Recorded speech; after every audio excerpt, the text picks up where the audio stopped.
Your toughest one. Let's start.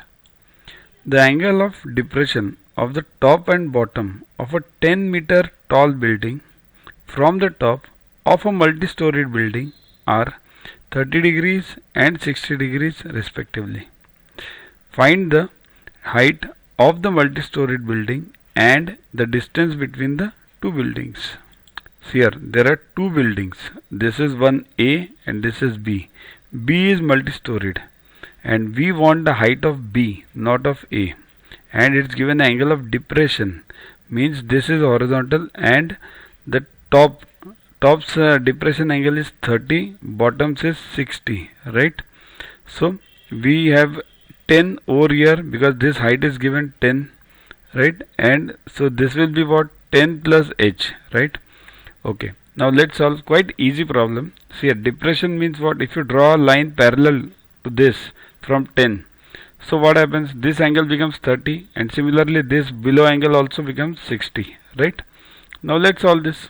Therefore tan 30 equals to h upon tan 30, h upon this AB. Do you know AB? No. So let's find AB. AB equals to then h upon tan 30, that is 1 by root 3.